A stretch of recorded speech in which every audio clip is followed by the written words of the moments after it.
नमस्कार साथियों, मैं हर्ष त्यागी स्वागत करता हूं आपका यूवी ऑर्गेनिक पर्माकल्चर फार्म के यूट्यूब चैनल यूवी ऑर्गेनिक में। आप देख सकते हैं हमारे पीछे हमारे यूवी ऑर्गेनिक फार्म पर सरसों की फसल लगी हुई है, जो कि हमने जैविक रूप से तैयार की है। ये पीली सरसों है जो हमने बिना किसी रसायन के प्रयोग करके यहाँ पर अपने फार्म पर तैयार की है।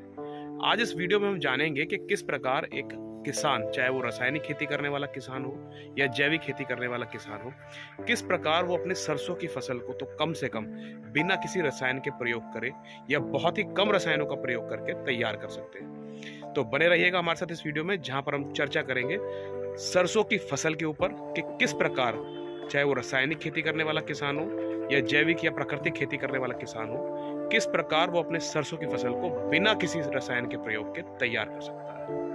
ये पीली सरसों की वैरायटी है जिसे हम पीताम्बरी के नाम से जानते हैं, जो हमने अपने यूवी ऑर्गेनिक फार्म पर इस समय लगाई हुई है। जैसा कि आप सभी को पता है, हमारे इस फार्म पर हम मल्टी क्रॉपिंग करते हैं, तो इस आम के बाग में हमने इसी के अंदर इंटरक्रॉपिंग के तौर पर सरसों इस समय लगाई हुई है। आप देख सकते हैं इस फार्म पर, क्योंकि ऑलरेडी ये आम का बाग पहले से लगा हुआ है, तो हम इस खेत की तैयारी के लिए सबसे पहले इसमें कंपोस्ट या घन जीवामृत या वर्मी कंपोस्ट का इस्तेमाल करते हैं, जिससे हम इस पूरे फील्ड पर उस कंपोस्ट को या वर्मी कंपोस्ट को या घन जीवामृत को, जिसको भी हम फर्टिलाइजर के तौर पर उपयोग करना चाहते हैं, उसको अपने पूरे फार्म पर जो है मिट्टी के साथ मिक्स करा देते हैं जुताई के समय। और उसके बाद हम अपनी सरसों की इसमें बुआई करते हैं। सरसों की बुआई करने से पहले जो हम बीज इसमें बोने वाले होते हैं, उसका हम उपचार कर लेते हैं।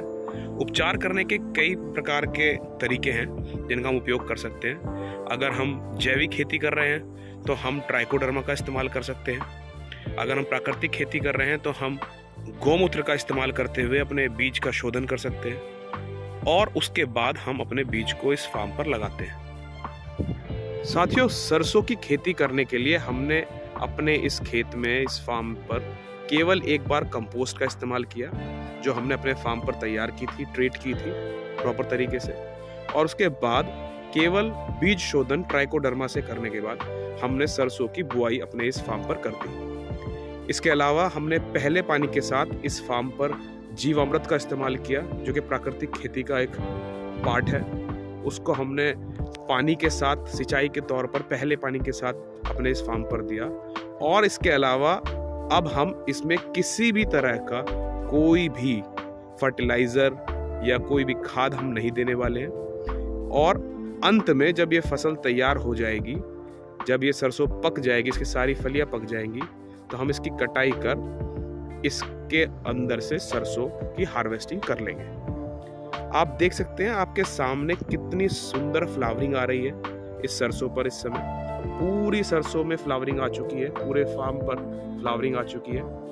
और क्योंकि हम पर्माकल्चर फार्म पर हैं, हमारे फार्म पर बी कीपिंग भी की जाती है, तो उसका क्या असर देखने को मिल रहा है वो आपको दिखाना चाहूँगा। ये हमारे फार्म पर जो फ्लावरिंग हुई है वो इतनी अच्छी हुई है क्योंकि बी कीपिंग की वजह से इसमें पॉलिनेशन हुआ अच्छे से, इसलिए अच्छी मात्रा में फ्लावरिंग हुई, जिसके रिजल्ट के तौर पर बाद में इसमें फ्रूटिंग यानी जो फलियां बनेंगी वो भी अच्छी मात्रा में बनेंगी। एक बहुत ही महत्वपूर्ण चीज मैं आप सबके साथ शेयर करना चाहूंगा। मैं पिछले 3 वर्षों से लगातार हर साल सरसों की खेती अपने फार्म पर करता हूं, और इसमें एक बहुत ही महत्वपूर्ण प्रयोग मैंने अपने इस फार्म पर किया है सरसों की खेती में, कि हर साल पहले पानी में जीवामृत की सिंचाई के साथ साथ मैं उससे पहले जो भी हमने लास्ट ईयर सरसों की होती है, उसके द्वारा जो हम तेल तैयार करते हैं अपने उपभोक्ताओं के लिए, उस तेल को तैयार करने में जो खल हमारी बचती है उसको पिसवाकर हम पहला पानी लगाने से पूर्व अपने इस पूरे फार्म पर फर्टिलाइजर के तौर पर, जिस तरह से यूरिया का उपयोग किसान करते हैं, हम उस प्रकार से उस खल का, उस मस्टर्ड केक का उपयोग करते हैं उसको पीसने के बाद। और फिर पहले पानी के साथ हम इसमें जीवामृत चलाते हैं। इसी का कारण है कि जो सरसों में सल्फर की पूर्ति की आवश्यकता होती है वो हमें कहीं ना कहीं उस मस्टर्ड केक यानी उस खल के उपयोग से पूरी हो जाती है। अब चर्चा करते हैं कि किस प्रकार रासायनिक खेती करने वाले किसान भी बिना किसी फर्टिलाइजर के या पेस्टिसाइड के कम से कम सरसों की फसल को जैविक या प्राकृतिक रूप से तैयार कर सकते हैं। आइए दोस्तों, अब हम बात करते हैं सरसों की खेती के विषय में कि किस प्रकार रासायनिक खेती करने वाले किसान भी कम से कम सरसों की फसल को बिना किसी रसायन के तैयार कर सकते हैं। हम सभी जानते हैं कि रासायनिक खेती करने वाले हमारे किसान भाई सरसों में फर्टिलाइजर के तौर पर डाई, यूरिया और सल्फर का प्रयोग करते हैं। आइए समझते हैं कि किस प्रकार हम डाई, सल्फर और यूरिया के बजाय जैविक या प्राकृतिक चीजों का इस्तेमाल कर अपनी सरसों की फसल को रसायन मुक्त रख सकते हैं। दोस्तों, डाई के स्थान पर अगर हमारे किसान भाई चाहें तो कंपोस्ट गोबर की तैयार करके या वर्मी कंपोस्ट जो चाहें तो खुद तैयार कर सकते हैं या बाजार से खरीद सकते हैं, या घन जीवामृत तैयार करने के बाद अपने खेत में डाई के स्थान पर उपयोग कर सकते हैं। अब बात करते हैं यूरिया और सल्फर के सब्स्टिट्यूट की। जो भी हमारे किसान भाई सल्फर या यूरिया का प्रयोग करते हैं सरसों की खेती में, वो चाहे तो सरसों की खल यानी जो सरसों हम तेल निकालते हैं जिसका, उसके बाद जो खल बचती है हम उसको पीसकर यूरिया के तौर पर और सल्फर की कमी को पूरा करने के लिए अपने खेत में पहले पानी चलाने से पूर्व खेत में डालकर उसको पहले पानी के साथ खेत में मिट्टी को दे सकते हैं। इससे हमारे खेत में यूरिया यानी नाइट्रोजन जिसकी हमें जरूरत है उसकी भी पूर्ति हो सकती है। साथ में सल्फर की अगर हमारे पौधों को कमी महसूस होती है तो उसकी भी पूर्ति ये सरसों की खली जब हम प्रयोग करते हैं पूरी कर सकते हैं। बात करते हैं कीटनाशक की या पेस्टिसाइड की जो हमारे रासायनिक खेती करने वाले भाई अपने खेत में उपयोग करते हैं। सबसे पहले जितने भी प्रकार की फंगसेस हैं जो कि मिट्टी के अंदर या प्लांट्स में पाई जाती हैं, उनके उपचार के लिए, उनके इलाज के लिए अगर हम जैविक खेती की बात करें तो हम ट्राइकोडर्मा और सुडोमोनास का उपयोग कर सकते हैं। हम चाहे तो इसको अपने कंपोस्ट में मिक्स कर कंपोस्ट में जो हम खेत में देंगे उसके साथ प्रयोग कर सकते हैं, या अगर हम चाहें तो पानी के साथ जो हम सिंचाई करते हैं अपने खेत की उस समय भी इनका उपयोग कर सकते हैं। ट्राइकोडर्मा और सुडोमोनास ये दोनों ही एंटी फंगस यानी फंगस की रोकथाम करते हैं हमारे खेत में, और हमारे खेत में ऐसे बैक्टीरिया, ऐसी फंगस को डेवलप करते हैं जो कि हमारे मित्र कीट के तौर पर हमारी खेती में सहयोग करते हैं। इसके बाद बात करते हैं रस चूसक कीटों की या विभिन्न प्रकार की सुंडियों की जो कि हमारी सरसों की खेती में, हमारी सरसों की फसल में मुख्य तौर पर कीट के तौर पर आती है।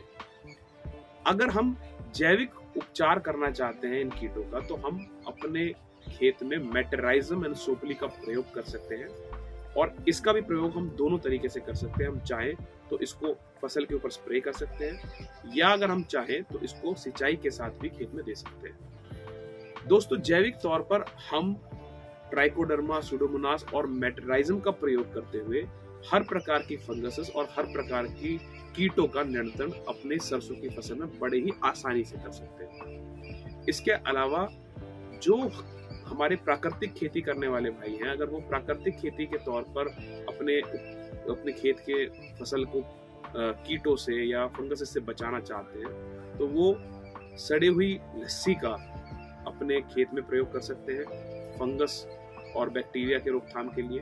उसके अलावा कीट की रोकथाम के लिए वो 10 पर्णी अर्क जो हम अपने खेत में तैयार करते हैं, 10 ऐसी पत्तियों से जिन्हें गाय नहीं खाती हो, उनके काढ़े से हम जो 10 पर्णी अर्क तैयार करते हैं उसका भी उपयोग करके अपने फसल में हर प्रकार के कीट और हर प्रकार की फंगसेस का रोकथाम कर सकते हैं। दोस्तों, एक बड़ा ही महत्वपूर्ण डिफरेंस आपको दिखाने के लिए मैं अपने फार्म के आज बाउंड्री पर आया हुआ हूँ। आप यहाँ देख सकते हैं, ये हमारे फार्म की बाउंड्री है और दोनों साइड सरसों लगी हुई है। ये दोनों ही सरसों बाग में लगी हुई है।